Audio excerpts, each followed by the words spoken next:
Student, how are you? ખાસ કરીને ધોરણ 10 અને 12 ના વિદ્યાર્થીઓ માટે અમે ગ્રામેટિકલ વિડિયોઝ બનાવવા જઈ રહ્યા છે, તો સાથ અને સહકાર આપશો. ઉપરાંત અમારી જે YouTube ચેનલ છે એને સબસ્ક્રાઇબ કરો, વિડિયોને લાઈક અને શેર કરવાનું ચૂકશો નહીં. So let's start the first lecture.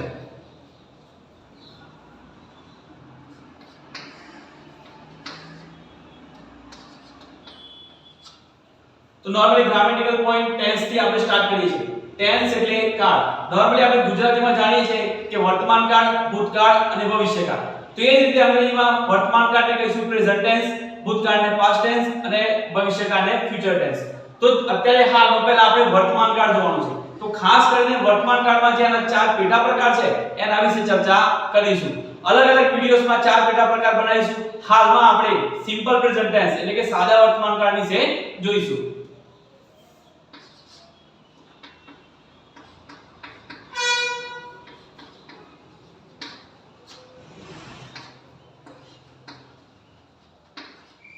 Simple present tense. Simple present tense એટલે સાદો વર્તમાન કાળ. હવે સાદા વર્તમાન કાળમાં કેવી ક્રિયાઓ આવે ખાસ કરીને પહેલા એ સમજીશું. તો સાદા વર્તમાન કાળમાં કેવી ક્રિયાઓ છે? તો જે ક્રિયા આપણે દરરોજ કરતા હોઈએ અથવા તો રોજિંદી જે ટેવસ કહીએ તો એવી ક્રિયાઓ સાદા વર્તમાન કાળમાં આવે છે.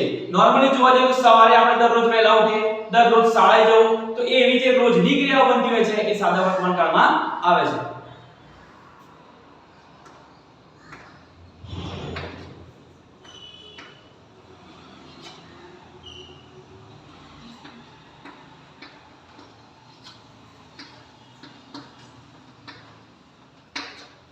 તો મિત્રો ઓળખની નિશાનીના શબ્દો. તો સાદો વર્તમાન કાળ ઓળખવા માટે કેટલાક આઇડેન્ટિટી વર્ડ્સ એટલે કે ઓળખની નિશાનીના શબ્દો આવે છે જે આપણે જોઈશું.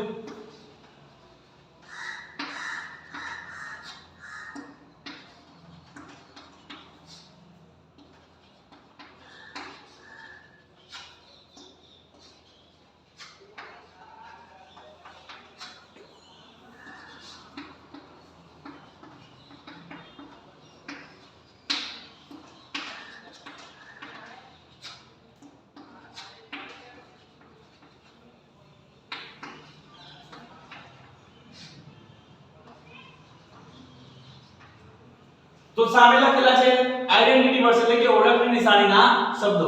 તો ઓળખની નિશાનીના શબ્દ તરીકે કોમન વર્ડ્સ છે સાદો વર્તમાન કાળ જે દર્શાવે છે એવરીડે. એવરીડે એટલે દરરોજ. તો દરરોજની ક્રિયા સાદા વર્તમાન કાળમાં આવતી હોય છે. ઉપરાંત એવરી મંડે, કોઈ પણ શબ્દની આગળ એવરી આવશે એટલે સાદો વર્તમાન કાળ દર્શાવશે. તો મંડે છે તેની આગળ એવરી. એ રીતે એવરી સન્ડે હોઈ શકે, એવરી ટ્યુઝડે હોઈ શકે, એવરી ફ્રાઈડે હોઈ શકે, કોઈ બી હોઈ શકે. ઉપરાંત જનરલી. જનરલી મતલબ સામાન્ય રીતે. સમટાઇમ્સ કેટલીક વાર, ઓફન વારંવાર અવારનવાર, નેવર નેવર એટલે ક્યારેય નહીં, એવરી વીક દર અઠવાડિયે, મતલબ કોઈ બી શબ્દની આગળ એવરી આવશે જે શું દર્શાવશે સાદો વર્તમાન કાળ દર્શાવશે.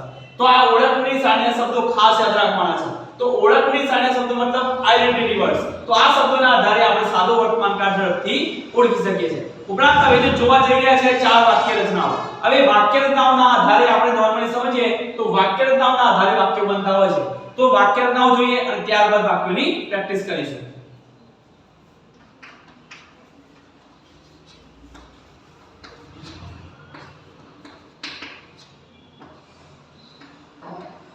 વિધાન વાક્ય રચના.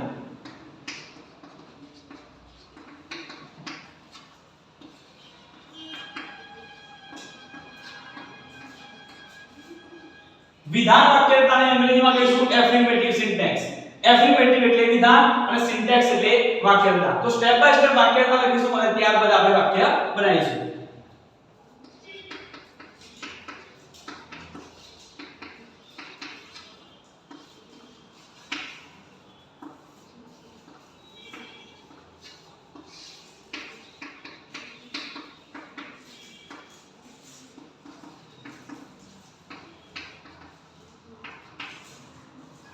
તો સ્ટેપ બાય સ્ટેપ સમજીએ આપણે. તો પહેલા આવે છે કર્તા. કર્તા, ત્યારબાદ ક્રિયાપદનું મૂળ રૂપ અથવા ક્રિયાપદનું એસકે યસ વાળું, ત્યારબાદ કર્મ, ત્યારબાદ અન્ય શબ્દ.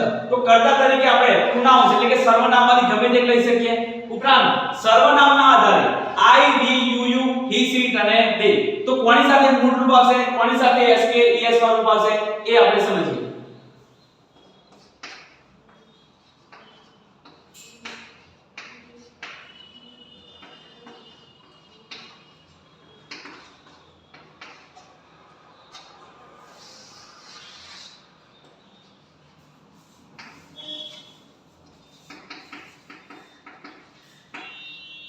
તો વિદ્યાર્થી મિત્રો પહેલા છે કર્તા, તો કર્તા તરીકે આપણે આમાંથી ગમે તે એક સર્વનામ લઈ શકીએ આપણે, તો એમાંથી લઈએ આપણે he, તો કર્તા તરીકે આપણે લીધું he. હવે આગળ સ્ટેપ બાય સ્ટેપ જઈશું, તો આગળ આવશે ક્રિયાપદનું મૂળરૂપ અથવા ક્રિયાપદનું sk es વાળું. તો ક્યાં મૂળરૂપ આવશે અને ક્યાં sk es વાળું આવશે એ આપણે સમજીએ. તો I, we, you, અને they આ પાંચ સાથે આવશે ક્રિયાપદનું મૂળરૂપ અને he, she, it સાથે આવશે sk es વાળું. તો અહીંયા આપણે કર્તા તરીકે he લીધેલો છે, તો મતલબ ક્રિયાપદનું અહીંયા sk es વાળું આવશે. તો પહેલા આપણે ક્રિયાપદ મૂકીશું પહેલા. તો ક્રિયાપદ તરીકે આપણે પ્લે લીધું, પ્લે એટલે રમવું. તો અહીંયા કર્તા તરીકે he લીધેલું છે એટલા માટે આપણે અહીંયા sk es વાળું લઈશું. I, we, you, they હોય તો મૂળરૂપ આવશે he, she, it હોય તો sk es વાળું આવશે.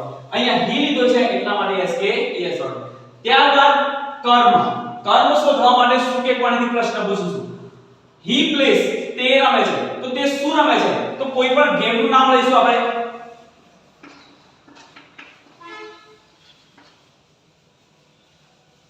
he plays cricket, તો કઈ ગેમ નું નામ લીધું છે? ક્રિકેટ. તો તે ક્રિકેટ રમે છે. તો પ્રશ્ન પૂછે તે શું રમે છે, તો આપણને જવાબ મળશે કે ક્રિકેટ. તો જે જવાબ મળે છે એને આપણે કર્મ કહીશું. ત્યારબાદ અન્ય શબ્દ છે. હવે અન્ય શબ્દ તરીકે આપણે એવરીડે શબ્દ લઈ શકીએ, એવરી મોર્નિંગ લઈ શકીએ.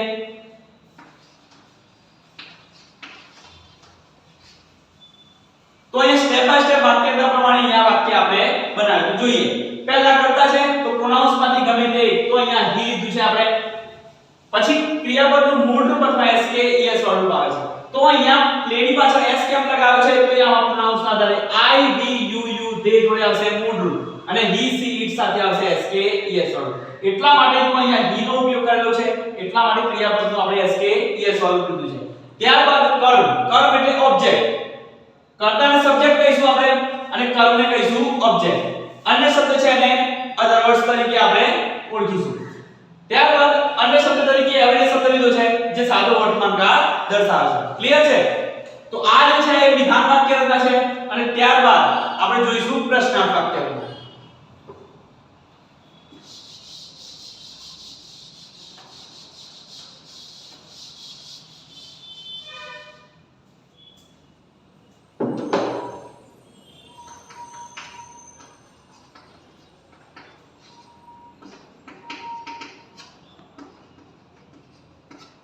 તો પ્રશ્નાર્થ વાક્ય રચના જેને ઇંગ્લિશમાં કહીશું આપણે ઇન્ટ્રોગેટિવ સિન્ટેક્સ. તો પ્રશ્નાર્થ વાક્ય છે સાદા વર્તમાન કાળમાં નોર્મલી આપણે do કે does થી શરૂઆત કરીશું. તો પહેલા do કે does આવશે, ત્યારબાદ કર્તા લઈશું.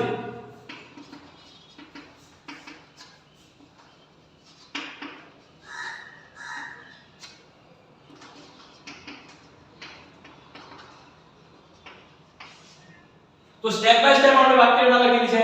પ્રથમ સ્થાને લઈશું આપણે do કે does, ત્યારબાદ કર્તા, ક્રિયાપદનું મૂળરૂપ, કર્મ અને અન્ય શબ્દ અને છેલ્લે ક્વેશ્ચન માર્ક. તો જેમ આપણે વિધાન વાક્ય રચના પ્રમાણે સ્ટેપ બાય સ્ટેપ વાક્ય બનાવ્યું એ પ્રમાણે આપણે વાક્ય રચના પ્રમાણે એને ફેરવીશું. તો પહેલા અહીં do કે does છે અને બીજા સ્થાને કર્તા છે. તો ચાલો કર્તા બીજા સ્થાને છે તો કર્તા તરીકે આપણે શેનો ઉલ્લેખ કરેલો છે? he. તો આપણે બીજા સ્થાને અહીંયા મૂકી દઈશું he. પણ એ પહેલા do કે does માંથી ગમે તે મૂકવાનું રહી ગયું ને, તો he, she, it, I, we, you, they.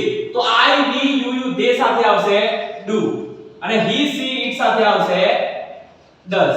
તો અહીંયા કર્તા તરીકે આપણે he લીધેલું છે મતલબ અહીંયા આવશે does. તો do does માંથી does આવી ગયું, સાઈડમાં કરો. પછી આગળ કર્તા, તો કર્તા તરીકે આપણે શેનો ઉલ્લેખ કરેલો છે? તો કર્તા તરીકે આપણે he નો ઉલ્લેખ કરેલો છે તો અહીંયા લીધું he. ત્યારબાદ ક્રિયાપદનું મૂળરૂપ. અહીંયા મૂળરૂપ અને sk es વાળું જે આપણે કર્તા પ્રમાણે મૂકવાનું હતું, પણ અહીંયા તો આગળ do કે does હોય એટલે હંમેશા પાછળ ક્રિયાપદનું મૂળરૂપ આવશે. ક્લિયર છે?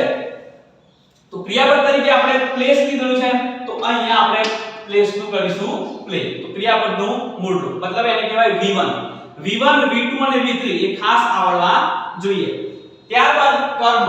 તો કર્મ તરીકે આપણે શું લીધેલું છે? ક્રિકેટ. તો અહીંયા આપણે મૂકીશું ક્રિકેટ. ત્યારબાદ અન્ય શબ્દમાં શું લીધેલું છે? એવરીડે. તો આપણે મૂકીશું એવરીડે. અને છેલ્લે ક્વેશ્ચન માર્ક છે તો આપણે પ્રશ્નાર્થની નિશાની. તો does he play cricket every day? Clear છે? તો વાક્યના પ્રમાણે બને છે. do ડઝ માંથી ડઝ આવી ગયું, પછી કર્તા, પછી ક્રિયાપદનું મૂળ રૂપ તો પ્લે, કર્મ તરીકે ક્રિકેટ લીધેલું છે, અન્ય શબ્દમાં એવરીડે અને ક્વેશ્ચન માર્ક. ક્લિયર છે? તો વાક્યરચના પ્રમાણે વાક્ય બને છે. તો આ જોઈ પહેલા નિધાન વાક્ય રચના, ત્યારબાદ પ્રશ્નાર્થ વાક્ય રચના અને હવે આપણે નકાર વાક્ય રચના જોઈએ.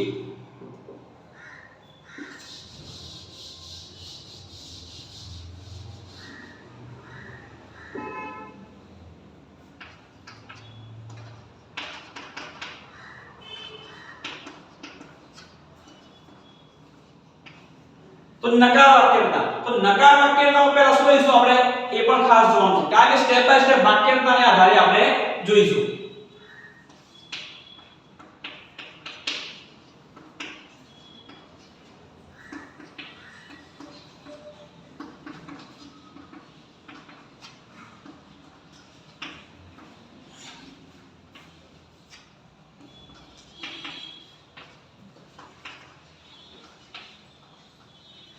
તો વિદ્યાર્થી મિત્રો પ્રથમ સ્થાને આવે છે કર્તા. તો ફરીથી આપણે કર્તા પહેલા લઈશું. તો કર્તા તરીકે આપણે હી લીધું છે તો આપણે અહીંયા લખી દઈશું હી. ત્યારબાદ ડુ કે ડઝ આવે છે. તો અહીંયા આપણે સર્વનામ પ્રમાણે આઈ વી યુ યુ દે હોય તો ડુ મૂકીશું, હી સી ઇટ હોય તો ડઝ મૂકીશું. તો અહીંયા કર્તા તરીકે હી નો ઉપયોગ કરેલો છે મતલબ આપણે અહીંયા ડઝ લઈશું. ત્યારબાદ નોટ છે તો અહીંયા નોટ મૂકીશું. ક્રિયાપદનું મૂળ રૂપ, તો ક્રિયાપદનું મૂળ રૂપ તો ક્રિયાપદ તરીકે આપણે પ્લે લીધેલું છે તો આપણે અહીંયા મૂળ રૂપ તરીકે પ્લે મૂકીશું. ત્યારબાદ કર્મ, કર્મમાં શું લીધેલું છે તો ક્રિકેટ તો આપણે અહીંયા ક્રિકેટ મૂકીશું. ત્યારબાદ અન્ય શબ્દ, તો અન્ય શબ્દમાં એવરીડે તો એવરીડે લખીશું. તો આ પણ જો વાક્યરચના પ્રમાણે બને છે. તો પહેલા કર્તા છે તો કર્તા તરીકે હી આવી ગયું. ત્યારબાદ ડુ કે ડઝ, હવે ડુ કોની સાથે આવે અને ડઝ કોની સાથે આવે એ આપણે ઉપર સર્વનામ પ્રમાણે જોયું છે. તો ડુ કે ડઝ તો હી છે એટલા માટે ડઝ. ત્યારબાદ નોટ છે, ક્રિયાપદનું મૂળ રૂપ છે એટલા માટે પ્લે, કર્મ તરીકે ક્રિકેટ લીધું છે, ત્યારબાદ અન્ય શબ્દ તરીકે એવરીડે લીધું છે. ક્લિયર છે? તો આ ત્રણ જે વાક્યરચના લખાય છે એ પ્રમાણે વાક્યો બને છે. તો સાથે સાથે આપણે ચેન્જ ધ વોઇસ ટોપિક આવે છે, એક્ટિવ વોઇસ અને પેસિવ વોઇસ. તો એક્ટિવ મતલબ કર્તરી અને પેસિવ મતલબ કર્મણી. તો એક્ટિવ વોઇસ ની જે વાક્યરચના હોય છે વિધાન એક્ટિવ, તો એની વાક્યરચના આપણે લખવાની નથી, કેમ કે જે તે ટેન્સમાં પહેલી વાક્યરચના આવે છે એ એક્ટિવ જ હોય છે. આપણે ફક્ત પેસિવ ની વિધાન વાક્યરચના જોઈશું, સાથે સાથે ટેન્સ પ્રમાણે જોઈ લઈએ.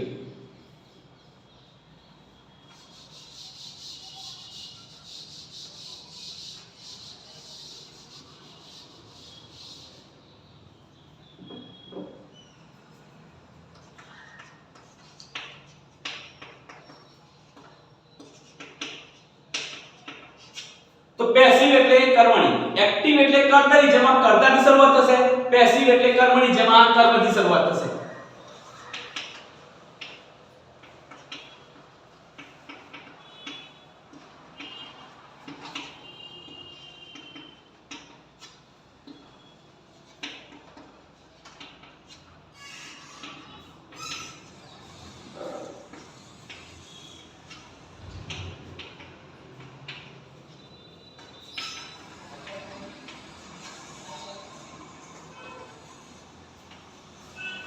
તો જેમ આપણે વાક્યરચના પ્રમાણે બનાવ્યું એ જ પ્રમાણે આપણે પેસિવ માં જોઈશું.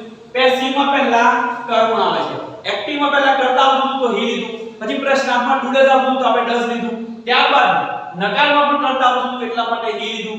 હવે અહીંયા કર્મથી શરૂઆત થાય છે તો કર્મ તરીકે આ વાક્યમાં શું લીધું છે આપણે ક્રિકેટ, તો આપણે ક્રિકેટ થી શરૂઆત કરીશું, ક્રિકેટ. ત્યારબાદ એમ ઇઝ અને આર. હવે એમ કોની સાથે આવે, ઇઝ કોની સાથે આવે અને આર કોની સાથે આવે એ આપણે જાણીએ છીએ. તો એક વચન છે તો ઇઝ લખીશું. ક્રિકેટમાં ભલે 11 ખેલાડીઓ હોય પણ રમત તો એક જ લઈશું, એટલા માટે આપણે ક્રિકેટને એક વચનમાં લઈશું. તો એક વચન છે એટલે એમ ઇઝ અને આર માંથી ઇઝ. ત્યારબાદ ક્રિયાપદનું ભૂતકૃદન. હવે ભૂતકૃદન ભૂતકાળનું અને મૂળરૂપ એના વિશે V1 V2 અને V3 નો આપણને ખ્યાલ હોવો જોઈએ. તો અહીંયા પ્લે ક્રિયાપદ લીધું છે તો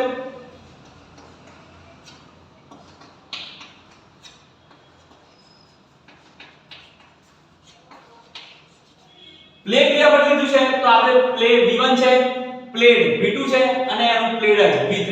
મતલબ પ્લે પ્લેડ પ્લેડ. તો V1 V2 અને V3. V3 એટલે ક્રિયાપદનું ભૂતકૃદન જેને આપણે પાસ્ટ પાર્ટિસિપલ તરીકે ઓળખીએ છીએ. તો અહીંયા જુઓ ક્રિયાપદનું ભૂતકૃદંત માંગ્યું છે તો ભૂતકૃદંત માંગ્યું છે મતલબ આ V3 વાળો શબ્દ આ V2 એ ભૂતકાળનું અને V1 એ મૂળ અહીંયા ભૂતકૃદંત માંગ્યું છે એટલા માટે આપણે V3 વાળો શબ્દ લખીશું ક્લિયર છે ક્રિયાપદનું ભૂતકૃદંત લખ્યું ત્યારબાદ બાય મૂકીશું ત્યારબાદ કર્તાનું કર્મણી હવે કર્તાનું કર્મણી માટે આપણે પુસ્તક સમજવું પડશે તો અહીંયા કર્તાનું કર્મણી કયા કર્તા હોય તો શું આવશે કોની સાથે શું આવશે એ આપણે જોઈશું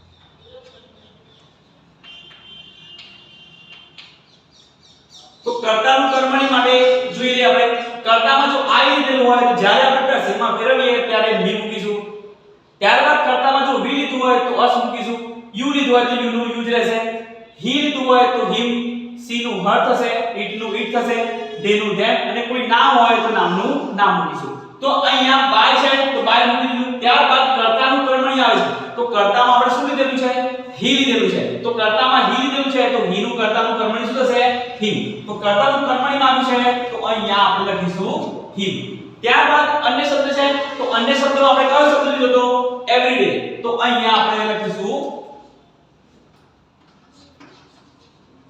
everyday ક્લિયર છે તો cricket is played by him everyday આ પણ વાક્યના પ્રમાણે બને છે તો પહેલા કર્મ છે તો કર્મ આવી ગયું ત્યારબાદ am is અને આ એક વચન બહુવચન પ્રમાણે આપણે સહાયકારક ક્રિયાપદ મૂકવાના હોય છે તો ત્યારબાદ ક્રિકેટ એક વચન છે એટલા માટે is લીધું ક્રિયાપદનું ભૂતકૃત એટલે કે V3 તો પ્લેડ મૂક્યું ત્યારબાદ by તો by કર્તાનું કર્મણીમાં he હતું એટલા માટે આપણે him લીધું છે ત્યારબાદ અન્ય શબ્દમાં everyday તો આપણે અહીંયા લીધું everyday ક્લિયર છે તો આ ચાર વાક્ય રચનાઓ છે વિધાન પ્રશ્નાર્થ નકાર અને પેસિવ એ તમે સારી રીતે સમજશો તો ઘણા બધા વાક્યો તમે આસાનીથી બનાવી શકશો તો આ રીતે આપણે બીજા વિડિયો સાથે મળીશું ત્યાં સુધી રજા આપશો